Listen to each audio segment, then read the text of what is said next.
ये कहानी स्टार्ट होती है साल 2021 में मार्च के महीने में, जब भारत सरकार एक बहुत ही स्ट्रेटेजिक डिसीजन को लेती है और एक हांगकांग जैसा सिटी को बनाने का प्लानिंग करती है।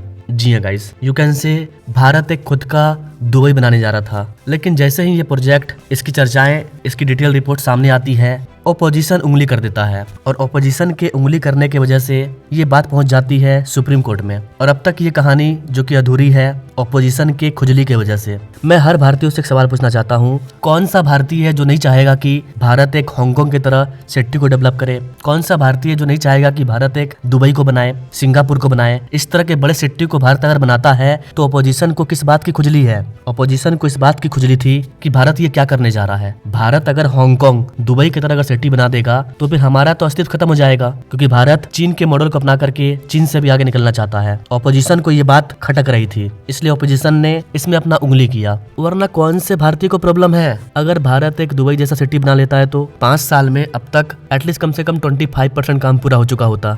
लेकिन ओपोजिशन ने इस बात को सुप्रीम कोर्ट तक पहुंचाया और अब ये काम रुक चुका है। तो ये प्रोजेक्ट क्या था? भारत कहां पर हांगकांग सिटी को बनाना चाहता है? हांगकांग चीन की राजधानी है बीजिंग। अगर आप हांगकांग के बारे में नहीं जानते हैं तो गाइस आपको बता दें कि हांगकांग चाइना का एक वन ऑफ द बिगेस्ट शहर है। दुबई और सिंगापुर को टक्कर देता है हांगकांग सिटी। और सेम हांगकांग की तरह भारत एक सिटी को बनाने का प्लानिंग करता है, लेकिन ओपोजिशन की वजह से ये शहर अधूरा रह जाता है। तो क्या है ये अधूरी कहानी? आइए इस अधूरी कहानी को जानते हैं। आखिर भारत क्या प्लानिंग कर रहा था? अगर ये हो पाता, अभी इस पर काम चल रहा है, अगर ये बनता है तो भारत को क्या फायदा होगा? भारत की अर्थव्यवस्था कहाँ जाएगी? जो लोग दुबई जाते हैं, जो लोग सिंगापुर जाते हैं, जो लोग जापान जाते हैं, क्या वो इस सिटी में जाएंगे? आखिर इसका क्या लोकेशन है? आइए डिटेल में बात करते हैं। Story of the Indian Hong Kong city. नमस्कार and welcome to India project. मैं हूं विकास।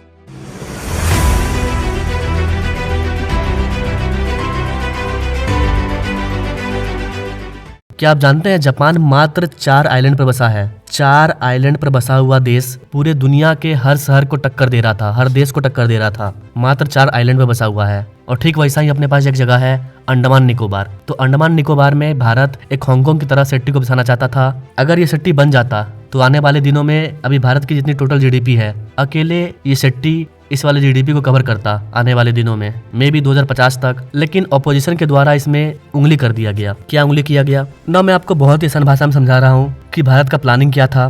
गाइस, जैसा कि आप सभी जानते हैं, अंडमान निकोबार द्वीप समूह जो कि भारत का एक आइलैंड है। ये आइलैंड भारत के दक्षिण सिरे से मुश्किल से मात्र 9 किलोमीटर की दूरी पर स्थित है। और अपनी सरकार अंडमान निकोबार में एक ग्रेट निकोबार प्रोजेक्ट को लेकर के आई, जिसकी लागत 72,000 करोड़ रुपया थी। इसके अंतर्गत भारत अपने दक्षिण पूर्वी क्षेत्र में वाणिज्यिक ट्रांसशिपमेंट क्षमता को दोहन करने का प्रयास कर रहा था। सबसे पहले अंडमान निकोबार के लोकेशन को समझिए ना। यहाँ पर आप मैप देख पाएंगे, ये है अपना प्यारा भारत और ये है अंडमान निकोबार। इसी अंडमान निकोबार में भारत के द्वारा मार्च 2021 में 16,570 हेक्टेयर के लैंड पर एक टाउनशिप को बनाने का प्लानिंग किया गया, जिसमें कि 65,000 लोगों के रहने के लिए घर को बनाया जाता।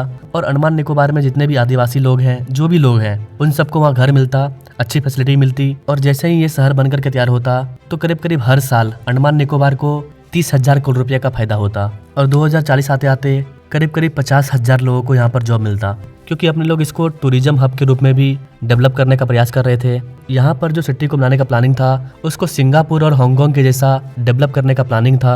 अंडमान निकोबार हमारे लिए इम्पोर्टेंट इसलिए है क्योंकि यहाँ से मलक्का जलडमरू, क्योंकि ये मलक्का जलडमरू से काफी ज्यादा नजदीक है। मलक्का जलडमरू ये जो द्वीप है, आइलैंड है, यहाँ से चीन का 80% तेल का आयात होता है। और इस वाले रीजन से बहुत ही करीब है अंडमान निकोबार। और यहीं पर भारत सरकार एक बहुत बड़े ट्रांसशिपमेंट पोर्ट को बनाना चाहती थी।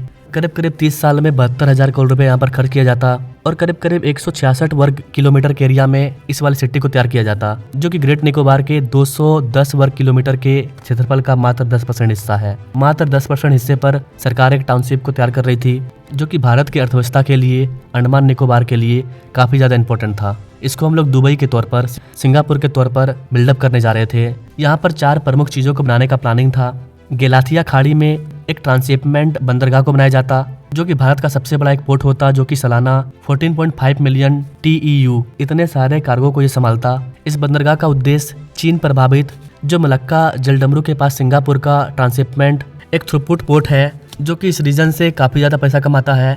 सिंगापुर जो देश है वो जो कुछ भी है आज इसी पोर्ट की वजह से है। और इसी पोर्ट के बगल में भारत का अंडमान निकोबार है, जिससे इसका डिस्टेंस मात्र 900 किलोमीटर है। और यहाँ पर भारत अगर एक सबसे बड़ा ट्रांसशिपमेंट पोर्ट बना देता तो इसका एक बहुत बड़ा अपॉर्चुनिटी भारत को मिल जाता, क्योंकि मलक्का, जलडमरू, मध ये पूरे वर्ल्ड के ट्रेड का, जो पूरे वर्ल्ड में जो ट्रेड होता है उसका 25% ट्रेड इसी रूट से पार होता है। और यहीं पर भारत अपना एक पोर्ट बना दे, ट्रांसशिपमेंट बंदरगाह, तो इससे भारत को काफी ज्यादा फायदा होता, काफी ज्यादा कमाई होती है हमारी। तो इस वाले सिटी के अंदर अपने लोग सबसे पहले एक ट्रांसशिपमेंट पोर्ट को बनाने चाह रहे थे, जिससे कि हमें फायदा होता, पैसे की कमाई होती।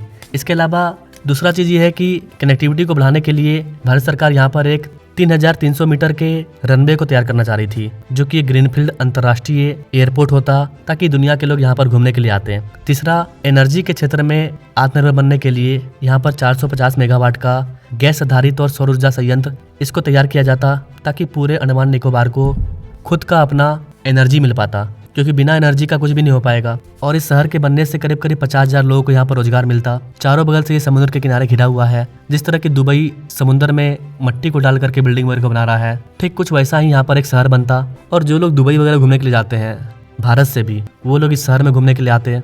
और भारत सरकार इसको बनाना चाहती थी, लेकिन कांग्रेस के द्वारा ऐसा नहीं होने दिया गया। सोनिया गांधी ने बोला कि ये एक अधूरी, बिना सोची समझी और एक सुनियोजित दुर्घटना है, इससे सिर्फ दुर्घटना होगा। ऑपोजिशन के द्वारा इस वाले प्रोजेक्ट को गलत साबित कर दिया गया। उसके बाद ये प्रोजेक्ट विवाद में आ गई। विवाद में आने के बाद इसका बात कोर्ट में चला गया और अभी तक ये प्रोजेक्ट डिले हो चुका है। लेकिन मेरे को समझ में नहीं आ रहा है कि ऑपोजिशन को प्रॉब्लम क्या है। पूरे एरिया का हम यूज नहीं कर रहे हैं, वनली 165 स्क्वायर किलोमीटर के एरिया को यूज करके शहर को बना रहे हैं। इसके अलावा यहाँ पर भारत की नौसेना क्षमताओं को रखा जाता, शक्ति प्रक्षेपण, रणनीतिक गणना, हिंद प्रशांत क्षेत्र में सिक्योरिटी पर्पज से यहाँ पर हमारे आर्मी जवान रहते, उनके लिए यहाँ पर सेंटर रहता और पूरे एरिया को टूरिज्म हब के तौर पर बिल्डअप किया जाता।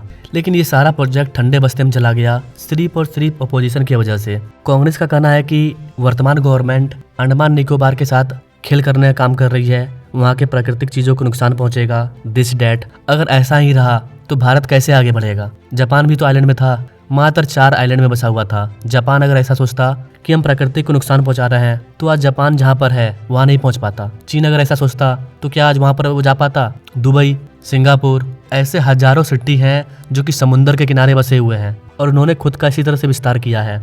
इस तरह के शहर को भारत में बनाने की काफी ज्यादा जरूरत थी और अभी भी है, क्योंकि भारत को एक टूरिज्म हब मिल जाएगा। भारत की जनसंख्या लगातार बढ़ रही है, हमारे लोग विदेश जाते हैं और विदेशों में पैसा खर्च करके आते हैं, दुबई में जाकर के पैसा उड़ाते हैं। लेकिन भारत अगर दुबई की तरह एक अच्छे सिटी को बना दे तो भारत के लोग भारत में अपना पैसा खर्च करेंगे, वो पैसा भारत में रह जाएगा। इसके अलावा विदेश से भी लोग यहाँ पर घूमने के लिए आएंगे।